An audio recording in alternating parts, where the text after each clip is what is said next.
கற்றது உலகளவாகவும் கல்லாதது கைமண்ணளவாகவும் இருக்கட்டும். Hello everyone, எல்லாரும் எப்படி இருக்கீங்க? நல்லா இருக்கீங்களா? இன்னைக்கு நம்ம பேசுகிற டாபிக் என்ன அப்படின்னு பார்த்தீங்கன்னா, இந்த எல்லாரும் எப்படி இருக்கீங்க, நல்லா இருக்கீங்களா அப்படின்னு கேட்கும்போது அந்த எல்லாரும்ல ஒருத்தர் இன்னைக்கு என் கண் முன்னாடி இறந்து போனார். என்ன ஆச்சு, ஏன் அப்படிங்கிற எல்லா விஷயங்களும் தான் இந்த வீடியோவில் நான் உங்ககிட்ட வந்து கிளியராக பேச போகிறேன்.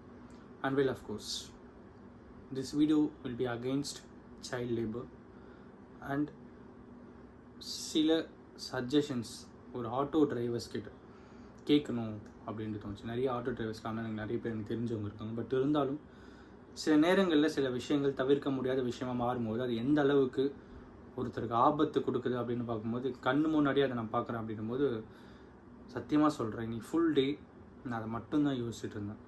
இன்னைக்கு நான் வேறு விஷயங்கள் பேசணும் அப்படின்ட்டு யோசிச்சு வச்சுருந்தேன். ஒரு பக்கம் இன்கம் டேக்ஸில் புதுசாக பில் பாஸ் பண்ணியிருக்காங்க, இன்னொரு பக்கம் வந்து நம்மளுடைய ஃபேமிலியில் ஒருத்தர் வந்து provision balance sheet CMA report எப்படி ப்ரிப்பேர் பண்ணணும் அப்படின்னு கேட்டிருந்தாங்க. ஸோ இந்த நிறைய விஷயங்கள் நான் பிளான் பண்ணியிருந்தேன். இந்த 2-3 டேஸில் நான் அதை போடணும் அப்படின்ட்டு முன்னாடி நேற்றுலாம் பிளான் பண்ணியிருந்தேன். சரி, ஓகே, நம்ம இன்றைக்கி போடலாம் அப்படின்ட்டு யோசிச்சுட்டு இருக்கும்போது பட் அன்ஃபார்ச்சுனேட்லி ஒரு ஆக்சிடெண்ட், அது நடந்த விஷயங்கள், அதை நான் பார்த்த விஷயங்கள், இது எல்லாமே வந்து இன்றைக்கி இதை தான் நம்ம பேசணும் அப்படின்ட்டு புஷ் பண்ணியிருக்கு அப்படின்னு சொல்லலாம்.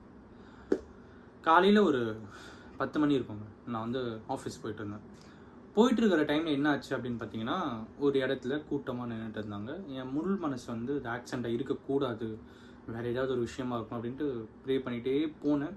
பட் ஒரு கூட்டமாக இருந்தாங்க, கீழே ஒருத்தரோட கால் மட்டும் தெரிஞ்சுது. ஓகே, ஏதோ ஆக்சிடெண்ட் போல், சரி நம்ம நிறுத்த வேணாம் அப்படின்னு சொல்லிட்டு பாஸ் பண்ணிடலான்ட்டு போகும்போது அன்எக்ஸ்பெக்டடாக திரும்பி பார்க்குறேன். அங்கே படுத்துட்டு இருந்தவருடைய வயசு என்ன இருக்கும் தெரியுங்களா? ஒரு 10 வயசு பையனுக்கு ஒரு ஆக்சிடெண்ட் நான் இன்றைக்கி மார்னிங் பார்த்தேன்.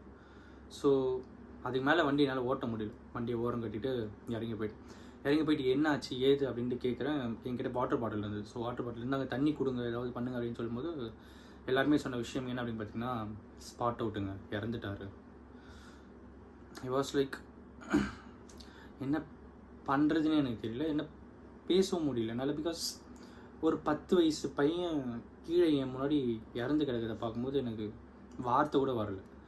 சரி, ஓகேன்னு சொல்லிட்டு உடனே அப்பயும் என்னால் நம்ப முடியல. ஸோ உடனே நான் என்ன பண்ணேன், 108 ஆம்புலன்ஸ் ஃபோன் பண்ணலான்னு சொல்லிட்டு கால் பண்ணி அவங்ககிட்ட பேசுகிறேன். அவங்க வந்து ஓகேங்க, எந்த இடம்னு சொல்லுங்கள் அப்படின்றாங்க. எனக்கு வார்த்தை வரல, எந்த ஏரியான்னு தெரியுது, பட் எனக்கு வார்த்தை வரல, பேச முடியல என்னால். அந்த இன்சிடென்ட் இந்த மாதிரி ஆயிடுச்சு, என்னால் பேச முடியல. சரின்னு சொல்லிட்டு காலை கட் பண்ணிட்டேன். ஒரு 1 மினிட்டுக்குள்ளே திரும்பியும் கால் பண்ணாங்க. 108 கால் பண்ணி, என்னங்க ஏதோ ஆக்சிடென்ட் சொன்னீங்க, எங்கே சொல்லுங்கள், நாங்கள் ஆம்புலன்ஸ் அனுப்புகிறோம் அப்படின்றாங்க. அதுக்கப்புறம் இருங்க மேம் சொல்லிட்டு என் பக்கத்தில் இருந்த ஒருத்தர்கிட்ட நீங்கள் கொஞ்சம் அட்ரஸ் சொல்லுங்கன்னு சொல்லி அப்புறம் அவர் வந்து அட்ரஸ் சொல்லி. பட் ஒரு விஷயம் நம்ம வந்து அப்ரிஷியேட் பண்ணி ஆகணும் தமிழ்நாடு கவர்மெண்ட். எதுக்கு அப்படின்னா, நான் கால் பண்ண அடுத்த 1 மினிட்ல என்னால் பேச முடியலாலும் கால் பேக் பண்ணி எங்கே என்னன்னு கேட்டு இன்ஃபர்மேஷன்ஸ் கேதர் பண்ணுறாங்க.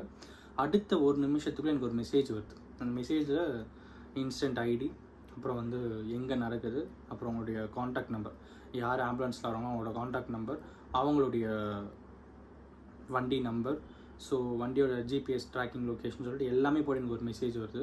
அந்த மெசேஜ் வந்து அடுத்த 1 நிமிஷத்தில் ஆம்புலன்ஸ் வருது. திருப்பியும் ஃபோன் பண்ணி என்னங்க ஆம்புலன்ஸ் வந்துருச்சா, ஓகேவா அப்படின்னு கேட்குறாங்க. ஆம்புலன்ஸ் வந்துருக்குங்க அப்படின்னா சரி ஓகே அப்படின்னு சொல்லிட்டு அந்த விஷயம் ஒரு பக்கம் நடந்தது. அவங்க வராங்க, வந்துட்டு என் கண்ணு முன்னாடியே எல்லாமே நடக்குது. டாக்டர் அதாவது இந்த ஸ்டெதஸ்கோப் வச்சுட்டு ஒருத்தர் வராரு, ஆம்புலன்ஸ் இருந்தால் ஒருத்தர் வந்து செக் பண்ணுறாரு. இல்லை உயிர் இல்லை அப்படின்னு சொன்னோடனே எனக்கு ஒரு மாதிரி ஆயிடுது. என்னடா இது, ஒரு 10 வயசு பையனுக்கு நடக்கக்கூடாத ஒரு விஷயம் நடக்கும்போது ரொம்பவே கஷ்டமாக இருந்தது. சரி ஓகே அப்படின்னு சொல்லிட்டு அவ்வளோதான் போல், லைஃப்னாலே அவ்வளோதான் போல் அப்படின்ற மாதிரி நினச்சிட்டு என் மைண்டை ஃபுல்லாக அது மட்டும்தான் இருந்தது. நான் பாட்டுன்னு கிளம்பிட்டேன். சரி ஓகே, அப்புறம் வேறு வண்டி வந்து அதை ஏற்றிட்டு ஹாஸ்பிட்டல் மார்ச்சரிக்கு எடுத்துகிட்டு போகிறது எல்லாமே நடந்திருக்கு. ஸோ அதுக்கப்புறம் நான் கிளம்பிட்டேன். இன்றைக்கி டே ஃபுல்லாக மார்னிங் 10 மணி நடக்குது. இப்போ இந்த வீடியோ இருக்கும்போது அரௌண்ட் ஒரு ஈவினிங், ஓகேங்களா? ஸோ இன்றைக்கி டே ஃபுல்லாக என் மைண்டில் அது மட்டும்தான் யோசிச்சுட்ருக்கேன். அப்போ தான் எனக்கு நிறைய விஷயங்கள் தோணுது. என்னென்ன, ஒரு பக்கம் சைல்ட் லேபர், ஒரு வேளை இந்த பையன் வேலைக்கு போகாமல் இருந்தா என்ன இன்சிடென்ட் அவங்ககிட்ட சொல்லலை. அவன் எப்படி ஆச்சு அப்படின்னு பார்த்தீங்கன்னா, அவன் எங்கேயுமே அடிப்படலைங்க, இங்கே மட்டும்தான் அடிபட்டுருக்கு. இந்த இடம் வந்து பிரேக் ஆகிருக்கு, இங்கே மட்டும்தான் அடி. ஃபேஸ் ஃபுல்லாக ரத்தம், ஒரு இடத்துல ரத்தம் மட்டும் கொஞ்சோண்டு ஒரு இருக்குது. ஸோ ஆட்டோவில் அந்த பையன் வந்திருக்கான். ஓகேங்களா, ஆட்டோவில் வந்து அந்த காய்கறிங்கள்லாம் லோடு ஏற்றின்னு வரவங்க ஒரு ஆட்டோ, பேசஞ்சர் ஆட்டோவில் தான் லோடு ஏற்றின்னு வந்திருக்காங்க. ஆட்டோ டிரைவர் பக்கத்தில் அவன் உட்காந்துன்னு வந்தானா பின்னாடி உட்காந்துன்னு வந்தானான்னு கரெக்டாக தெரியல. அவன் என்ன பண்ணியிருக்கான், தூங்கிட்டே வந்திருக்கான். வண்டியில் வந்துட்டு இருக்கும்போது கண் அசந்து தூங்கிட்டு இருக்கான். ஸோ அந்த டைமில் அந்த பர்டிகுலர் ரோட்டில் வந்து ரொம்ப கிளைமேட் சில் கிளைமேட்டாக இருந்தது. என்னன்னு தெரியல, பாவம் குழந்தை தூங்கிட்டு இருக்கான்.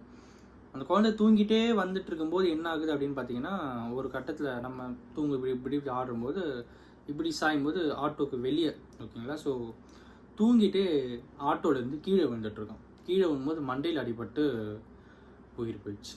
ஸோ இதுதான் அங்கே நடந்தது. இதனால தான் இந்த ஆக்சிடென்ட் நடந்தது. 2 விஷயங்கள் இருந்திருந்தால் இன்றைக்கி அந்த உயிரை வந்து காப்பாற்றிருக்கலாம், இந்த விபத்தையே தவிர்த்திருக்கலாம். என்ன அப்படின்னு பார்த்தீங்கன்னா, ஒன்று, ஒரு வேளை இது சைல்ட் லேபராக இருந்தால் அது நடக்காமல் இருந்திருக்கலாம்.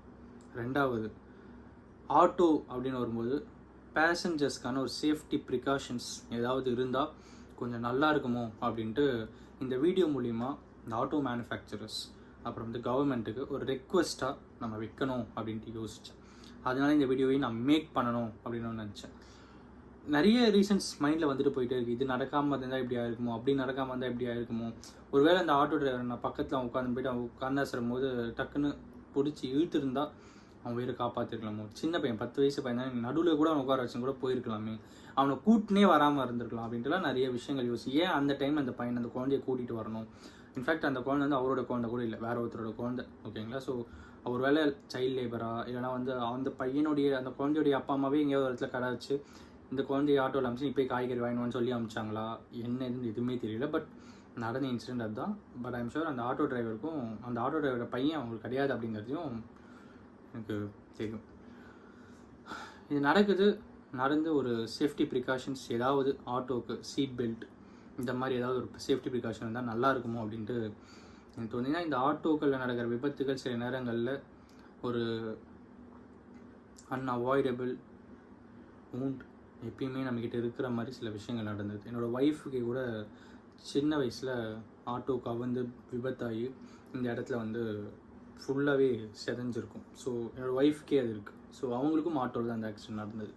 ஸோ இந்த மாதிரி நிறைய விஷயங்கள் இருக்குது அப்படின்னும் போது கவர்மெண்ட் இதுக்கான சேஃப்டி ப்ரிகாஷன்ஸ் ஏதாவது எடுத்துகிட்டு வந்தால் நல்லா இருக்கும் அப்படின்ற ஒரு ரெக்வஸ்ட் நான் கவர்மெண்ட்டுக்கு வைக்கணும் அப்படின்னு வச்சேன். பிகாஸ் எல்லாமே வி ஆர் எக்ஸ்பீரியன்சிங், அந்த எக்ஸ்பீரியன்சிங்கில் தான் சேஃப்டி ப்ரிகாஷன்ஸ் இருந்து இன்னும் என்னென்ன சேஞ்சஸ்லாம் எடுத்துகிட்டு வரணும் அப்படிங்கிற எல்லாமே வந்து எக்ஸ்பீரியன்ஸை பொறுத்து இருக்குது அப்படின்னும் போது இந்த மாதிரி எக்ஸ்பீரியன்ஸஸ்லேருந்து நம்ம இந்த மாதிரி ஒரு பாடத்தை லெசனை கற்றுக்கிட்டு இதில் ஏதாவது ஒரு விஷயம் எடுத்துகிட்டு வந்தால் அது பேசஞ்சர்ஸ்க்கு ரொம்பவே யூஸ்ஃபுல்லாக இருக்கும் அப்படிங்கிறது தான் இந்த வீடியோவில் நான் உங்கள்கிட்ட பேசணும் அப்படின்னு நினச்சேன். இந்த வீடியோ யாருன்னா ஒருத்தருக்கு நாலேஜ் ஷேரிங்காக இருக்கும் அப்படிங்கிறத தாண்டி ஆட்டோ ப்ரொடக்ஷன்ஸில் இருக்கிறவங்க, ஆட்டோ கம்பெனிஸ் வச்சுருக்கிறவங்க, ஷோரூம்ஸ் வச்சுருக்கிறவங்க, ஆட்டோ ஓட்டுற அண்ணாக்கள், ஸோ யாராவது ஒருத்தர் இந்த வீடியோ நீங்கள் பார்க்குறீங்க அப்படின்னா கண்டிப்பாக ஆட்டோ லிங்க்கில் உங்களுக்கு யாராவது தெரிஞ்சவங்க இருப்பாங்க. அவங்க மூலியமாக ஆட்டோக்களில் சேஃப்டி ப்ரிகாஷன்ஸ் ஏதாவது எடுத்துகிட்டு வர முடியுமா அப்படின்ட்டு கொஞ்சம் கன்சிடர் பண்ணிங்கன்னா நல்லாயிருக்கும் அப்படிங்கிறது இந்த வீடியோவில் ஒரு தாழ்மையான வேண்டுகோளாக வைக்கணும் அப்படின்ட்டு யோசித்தேன்.